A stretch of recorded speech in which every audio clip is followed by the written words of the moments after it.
It's the 315. Here's Brian Higgins. Alrighty, rolling along here on this Wednesday. Always good to talk to our guy, Bob Joyce. We're looking way far ahead in our 12 games in 12 weeks preview. We're talking UConn last segment. We'll do a little Miami with you next week. But right now, we got to look right in front of our faces. Syracuse actively today, just off the practice field now, getting ready for their opener against Ohio coming up in 17 days. And right now, we're pleased to be joined by our next guest. Always great to talk with our guy, Dan Villari. Hey, Dan, thanks so much for hopping on today after practice. I got to ask you this. I haven't seen a practice yet where you guys don't look beyond tired coming off the practice field. How hard's Fran working you guys out there with these practices getting ready for the season? How you doing, Brian? Good to hear your voice again, man. Yeah, I mean, every practice is like, I'm telling you, every practice is way harder than any game I've ever played. So, we're playing games every day, and it's real intense. And, we come off the field, and all we want to do is jump in the ice bath and lay down. So it's been great. Yeah, well earned, I'm sure, after the practices you guys are going through. How do you think that's going to, get you ready for the season? Obviously, Fran knows of what he speaks, right, coming from Georgia. How do you think these, tough practices are going to get you guys ready for these games? Yeah, I think it's just going to make the game a lot easier. I mean, we're going to be in great shape, and we're going to be so used to hitting each other, like, every single day, with very high intensity. And we're just like, iron sharpens iron. Like, we're going ones versus ones, twos versus twos every single day. And we're just getting each other better. I mean, we got a lot of new dogs in on the team now, and, a lot of talent out here. So it's just, I feel like it's a lot of iron sharpening iron out here. I think I talked to you, Dan, back in the spring, and I feel like everybody on the team has kind of answered this in a positive way. But you mentioned there's a lot of new guys. Obviously, you've all been together for a minute now here at this point. But how fast did the blending happen with new coaching staff, returning players, portal guys? What was that process like, last January, February, of you guys all coming together? Yeah, I think it's picked up pretty fast here, and we spent a lot of time together this off season. Doing team activities, going to movies, going to dinners, and everyone that coach brought in honestly is a great human being. So it was easy to gel with these new guys, and just everybody wants the same thing. Everybody wants to win. Everybody wants to be the best player they can be and get to the NFL. So it was easy to bond with these guys. It feels like Fran really pitches the NFL aspect right to you guys. Like, he's very open, right, with telling you, like, all right, here's what you need to do to play in the next level. How does he communicate that part of it?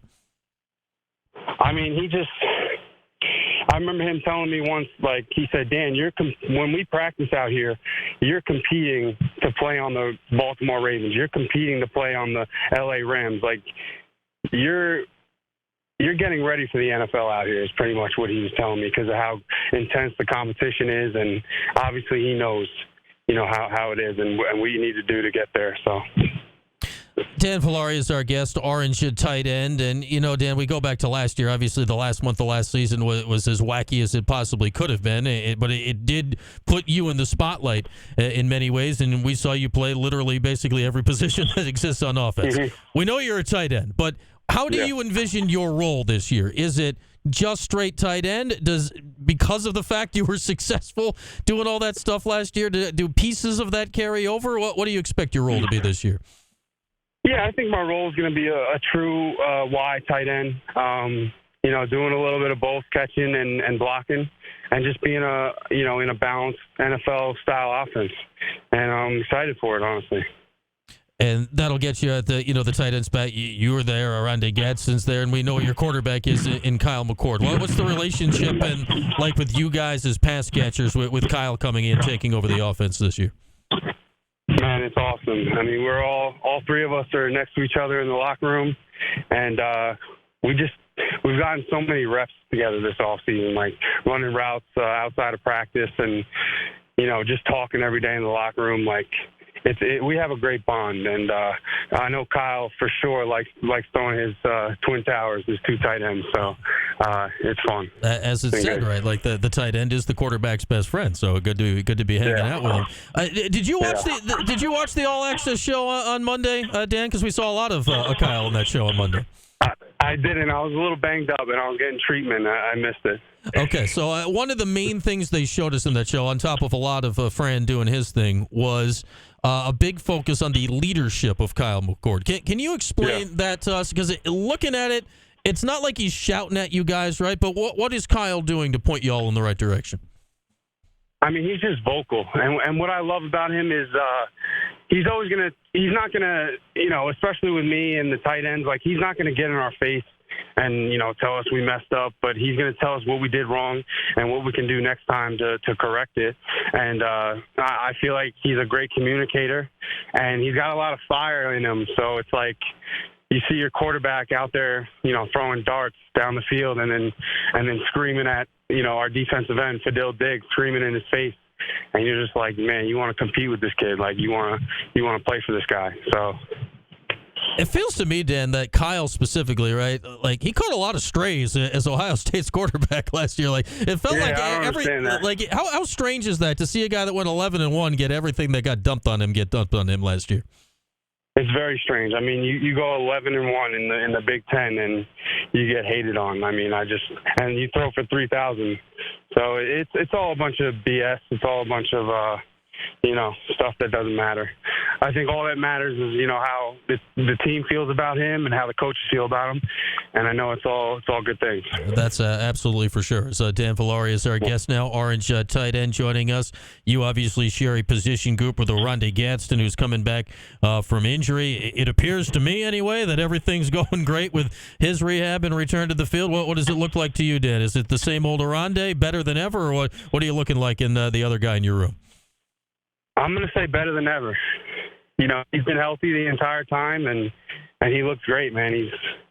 He's catching everything that comes at him, and he's really pushing the group. And he looks fantastic, man. I'm happy for him. He's gonna have a great time.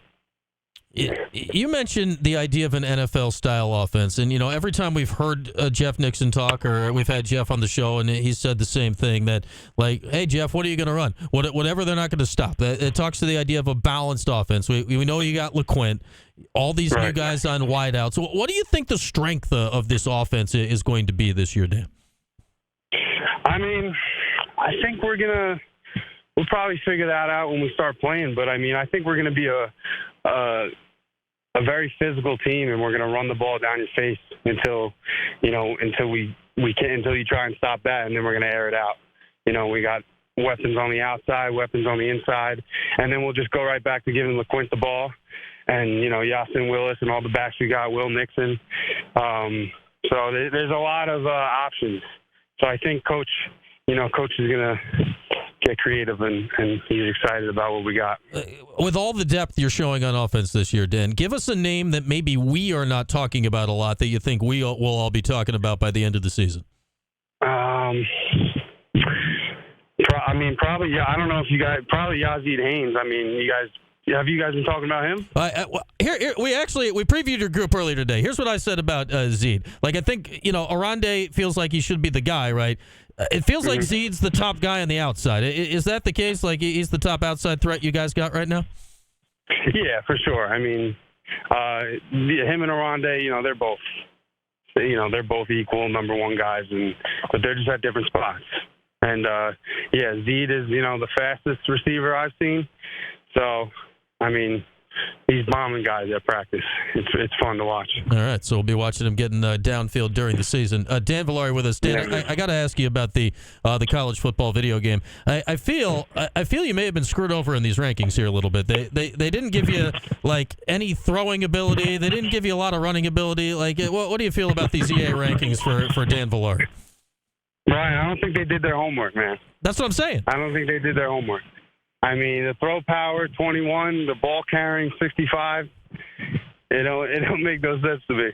But man, I got over it though. It's all good. Has it been fun for you guys to play the game? To go out there and get to play as yourself and battle with each other? Yeah, it's a blast. It's the best when when my buddies back home say, "Yo, I just been throwing you the ball every play, no matter what." I'm like, "Good man." There we are. Hey, the boys got you back up. All right, who's the best player? Who's the best on the team at playing the game? Who's the one that's hardest to beat? See, that I don't know. because a lot of guys on our team are in like a league, and I'm not in it because I'm not much of a gamer like everybody. But I mean, I know Rondé's good, Kyle's good, Fadil Diggs is good. A lot of guys can play that game. I can't for sure. Is it fun? Is it fun for you at least to hang back and watch those guys battle each other? Yeah, it's definitely a good time. All right. It's definitely a good time. Last thing for you here, Dan, before we cut you loose. As we said, there's 17 days right now until you guys are on the field for real. What's the biggest thing now till then that you guys want to accomplish in practice? I mean, I think we just want to keep getting better every day. I think want to keep attacking it.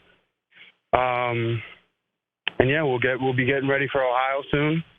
And I think we're just amped up and we're excited to hit somebody in another uniform. You know what I mean? Like it's been a long off season of bullying each other. So we're gonna take that energy and anger out on somebody else, and we're just looking forward to it. All right, Dan. Certainly a lot of excitement in the community to watch that happen August 31st. We'll try to find somebody at EA to yell at for you about those rankings. But thanks. Yeah. Thanks. Tell them come talk to me, man. Tell them come talk to me. Yeah, I don't know if they'll step up to the plate on that one, but we'll see if we can find someone for you. No, we'll have a nice man-to-man. Okay, there we are. We'll do it behind closed doors. Thanks, Dan. Always good to chat.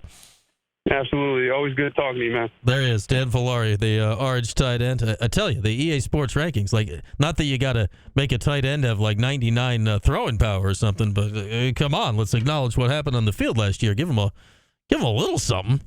Give him a little scoot in the running. Like, I don't know, just a little something. I still think, Dan said, I'm a tight end. I get it. He's a tight end, but like, are we going to make it through this whole season without like one shotgun snap to Villari where he runs the ball? Come on. Like, you got to do at least one, don't you?